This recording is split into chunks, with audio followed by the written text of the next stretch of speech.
Ya Gülüstan'da. Necaydı.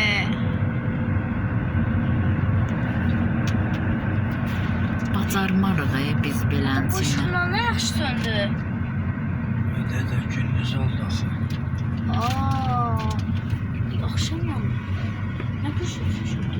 Kətdə yaşamağı bacarmarıq bana. Ana.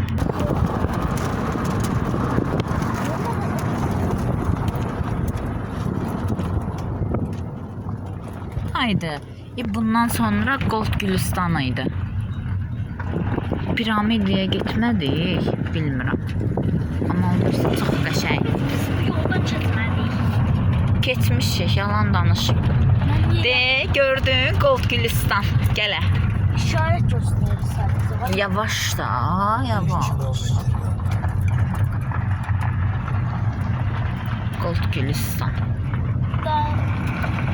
Dağların yine var. Çox qəşəngdir də, yəni. Böyle bir dağları koydular. Ala buna bax hələ sən. Aydın. Ay, sənin bir diyan da. Niye diyemem? Ata çaresizlik. Dəydi mi? Mən fırnım dəydi. Değmesin. Bunu da Heç tal eləyim, gedib gəlib də. Taraz yolla sürmürsən axı. Aydın bax, Gold Gülüsü görsən, aşağıda da belənçi oturub çay içməyə yad olur ona bax. Görsən? Hatta heç nə də olub eləmir, soyuq olacaq. Bax, orada da möylər var. Ona bax. Çox qəşəngdir, piknik ailəli istirahətlər. Ağcakənd. Ağcakənd.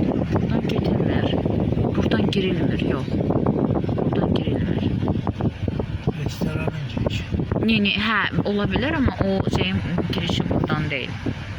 Çağın üstünden başı geçecek. Hələ bu bizinə baxsan. Az nə olub? Gördüm resmen. Diyan. Körpü. Buradan değildi, yox. Havadan sağa dönüyor. Hə? Gösteriyor. Bu səfəri tacı başqa yerə getdi axı. Bura başqadır, yoxsa necə? Nazlı, bir daha bax da səndən olar.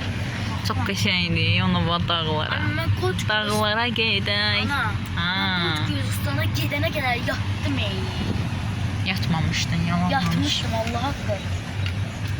Yatmamışdın da, arkada video çəkirdin, nöş yalan deyirsən. Yatmıştım. Ay qız, çaya baxın, çaya. Konçerslara göstersin sana. Çaya çox qəşəngdir. Axı çox qəşəngdir. Hele bir daha. Nazlı. Oy. Dağlarda çiçək, dağlarda çiçək. Yar tutub əlimdən dağlara gedək. Çox qəşəngdir. Bax, burada da İlham babamız var.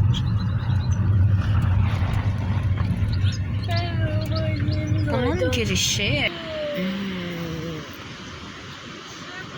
Allah'ım. Çok qəşəngdir. Grand zirvə.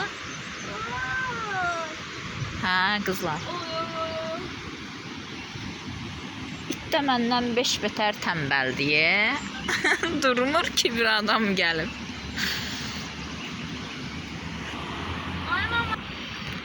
Hardasız? Uşaq rejimində də. Qal elə uşaq rejimində. Minnozum. Minnozum. Yiyim səni. Niye düşme gedir indi. Dağlara gedək. Yar tutub əlindən. Dağlara gedək. Başım giz oldu deyə gəlib çıxmadı bu.